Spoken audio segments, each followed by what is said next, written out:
40 years ago, I wrote Diet for a Small Planet.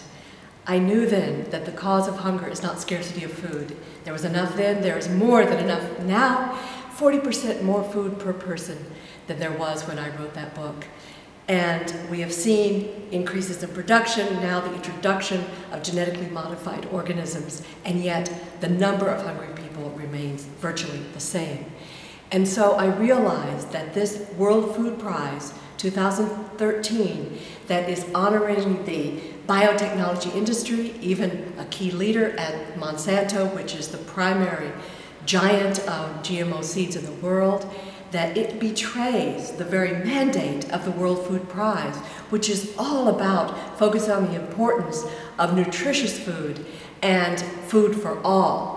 Whereas GMO seeds, their design and the way they are spread in the world has nothing to do with better nutrition. In fact, to take advantage of these seeds, small farmers who are among the hungriest people in the world, people living in rural areas make up most of the hungry people, they have to take out loans to buy the costly products that are required, the seeds, the fertilizers, and the pesticides that are required to grow these seeds. And so, in fact, the honorees of the World Food Prize are actually contributing to the problems that keep us locked in millions, hundreds of millions of hungry people in a world where there is plenty of food.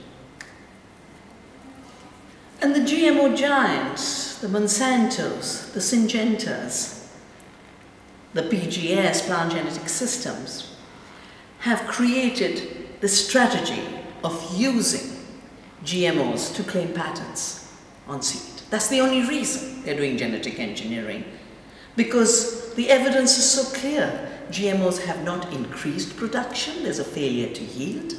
They have not reduced use of chemicals. Worse, they have increased the use of chemicals because they have created super pests and super weeds.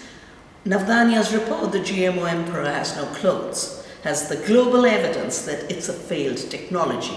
And to reward it in 2013, at a time when the world is waking up to the scientific evidence that biodiverse systems, ecological systems produce more food, we could be having enough food for 2 to 3 times the world's population by conserving and intensifying our biodiversity, saving our water, rejuvenating our soils. That's agroecology, the new science of agriculture, of working with nature and not against her. It's also the science that small farmers practice to bring 80% of the food to the world. It's not the gene giants. Across the world, people have started to protest against Monsanto. There was a march against Monsanto on 25th of May 2013. In a way, the award being given to Monsanto is an attempt to try and divert the public's attention. Most governments of the world do not accept GMOs. There are huge regions where officially GMOs are not allowed. That is the future. GMO-free food, patent-free food, seed freedom, food freedom, and the award for food security and food sovereignty belongs to the millions of women, the millions of small farmers, the millions of market gardeners who are bringing us food security. And on the day that Monsanto gets the food prize, we are going to give awards to our neighborhood food producers who are the providers of good, healthy, safe, rejuvenative food.